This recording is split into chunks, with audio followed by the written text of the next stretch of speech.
You know that feeling when you sit down excited to read a classic ancient text and almost immediately you hit this massive, impenetrable wall of these, thous, and incredibly dense sentences? It's like you're suddenly reading a completely foreign language. Depending on the exact book you happen to pick up, the phrasing can be wildly different. Well, welcome to this explainer. Today we're going to unravel the fascinating mystery behind all this. We're going to decode exactly how translations work and discover together why the specific version you choose to read fundamentally changes your entire experience of the text. Walk into any bookstore today and bam, you are instantly hit with a dizzying proliferation of over 30 different English Bible translations sitting right there on the shelves. Honestly, for a lot of readers, it's just completely overwhelming. Have you ever stood in that aisle and just grabbed the one with the nicest leather cover because the options were just too much to handle? You've probably wondered, why on earth isn't there just one standard version? Are some of them actually wrong while others are right? Well, the answer is a bit more complex, and to be honest, a whole lot more interesting than just a simple black and white binary of right or wrong. So let's jump right into part one, the Bible version boom. We're going to use Dr. Gary Meadors' incredibly comprehensive lecture series as our guide today to explore this modern boom in Bible versions. And listen, this isn't just some dry academic exercise. Understanding these versions is absolutely crucial for anyone using this text to form their worldview or their daily values. You really can't just pick one at random if you want to seriously engage with the material. Dr. Meadors points out something so basic yet we all seem to forget it. The root of all this confusion stems from the undeniable fact that we are reading translated texts. Unless you happen to be a highly trained scholar, you aren't reading the original Hebrew, Aramaic, or Greek. You're relying entirely on a translator acting as your bridge, trying to pull ancient syntax across thousands of years of history right into modern English. That brings us to part two, ancient roots to English. To really understand the texts we have in our hands today, we've got to take a quick trip down the historical timeline of how these ancient words actually made their way into the English language. And spoiler alert, it was not a peaceful process. It was a literal revolution fraught with immense lethal struggle. We're talking about a journey from the early Greek Septuagint and the Latin Vulgate all the way to the intense danger faced by early English translators. See, the established church back then desperately wanted to keep the text in Latin, restricted only to the educated elite. Translators who tried to put the Bible into the everyday language of regular people paid a remarkably heavy price. I mean, John Wycliffe's body was actually dug up and his bones were burned decades after his death out of pure hatred for his translation work. And William Tyndale? He was executed in 1536 just for giving everyday people an English text. All of this paved a very bloody road to the monumental 1611 King James Version. When you map out the dependency of our modern texts, the vast, enduring legacy of that 1611 King James Version is just staggering. Now, it's important to remember that version was written at a very dense 12th grade reading level. That is exactly why it can feel so incredibly difficult to digest today. Our everyday vocabulary has shifted dramatically in 400 years. Yet, the KJV reigned supreme for centuries, and as history progressed, major subsequent versions like the English Revised Version, the American Standard Version, the RSV, and even the modern English Standard Version, the ESV, flowed directly down from it. They aren't entirely new scratch-build translations. They're largely built upon that foundational base of the King James tradition, just revising and updating it as new ancient manuscript discoveries and shifts in English vocabulary came to light. Which leads us perfectly into part three, two translation theories. Now that we've got the history down, we really need to uncover the two fundamental methodologies, think of them as lenses, that translators use when moving ancient Greek syntax into English word order. Literally, every version you read falls somewhere into one of these two camps. Lens number one is formal equivalence. Championed by heavyweight scholars like the late Dr. Bruce Metzger, this approach aims to be as literal to the original word structure as humanly possible. But there's a famous rule here: as literal as possible, as free as necessary. Why the caveat? Well, absolute literalness is actually impossible. Greek word order is wildly different from English. Sometimes the main verb of a sentence is literally 4 verses away from the subject. If a translator gave you an interlinear text where they just stack the English word directly under the corresponding Greek word, it would be complete unreadable gibberish to you. So, formal translators maintain that ancient grammatical structure as much as they possibly can, while twisting it just enough to keep it somewhat legible in English.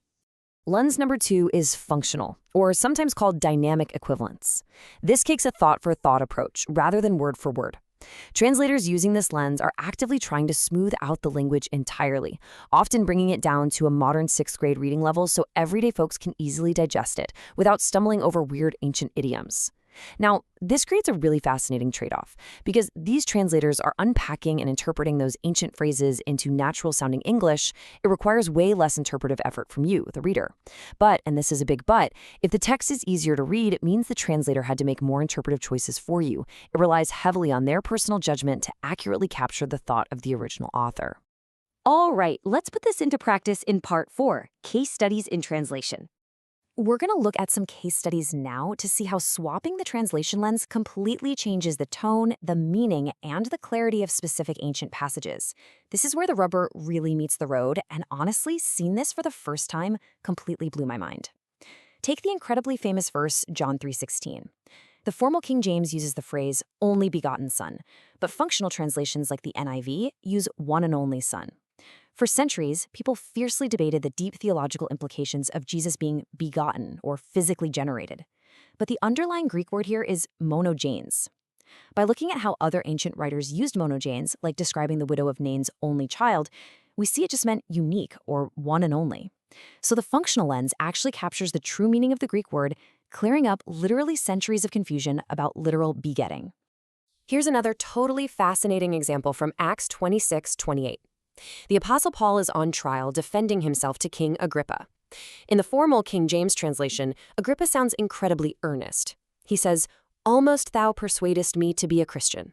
When you read that, you picture this powerful king weeping on the edge of his throne, ready to convert, right?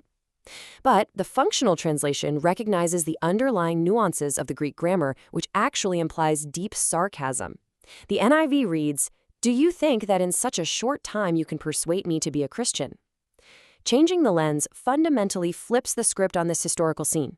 It goes from a moment of earnest surrender to one of sarcastic, biting rejection.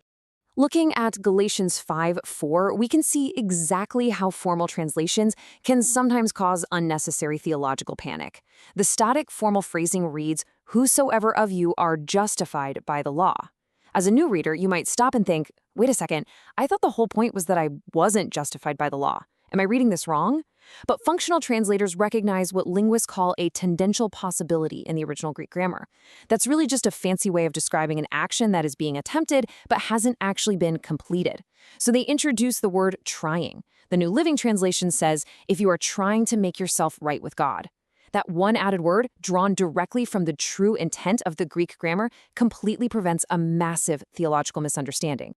The really crucial point we see here in 1 Thessalonians 1:3 is how functional translations act almost like built-in commentaries. Formal translations sound very beautiful and poetic, work of faith and labor of love. But what does that actually mean in practice? The Greek language uses a genitive case here, which is basically a grammatical way of showing origin or possession, sort of like using the word of. To explicitly explain this relationship to a modern reader, functional translations like the NIV add helpful words like produced and prompted. It becomes work produced by faith, your labor prompted by love.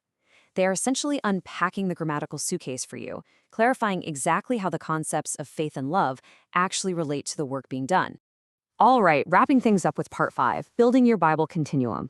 Having seen how these different lenses drastically alter our reading experience and tease out different layers of meaning, we can now apply Dr. Meadors' incredibly practical solution for engaging with these texts without getting totally lost.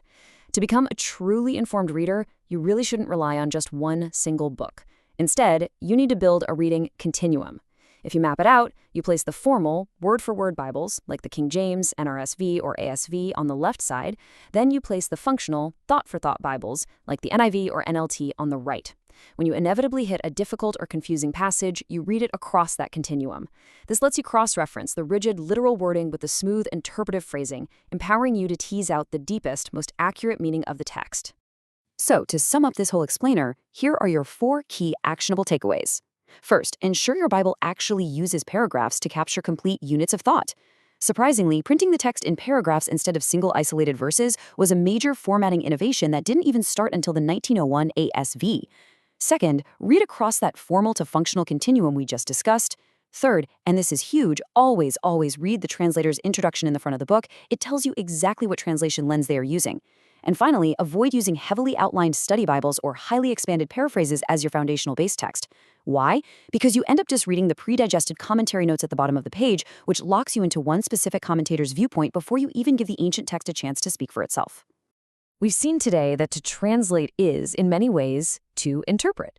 Every single version out there has to make choices. So I'm going to leave you with this final provocative thought. If every translation is inherently an interpretation, how might looking through a completely different linguistic lens entirely shift your understanding of ancient wisdom today? It's time to pick up a different version, compare it across the continuum, and find out for yourself.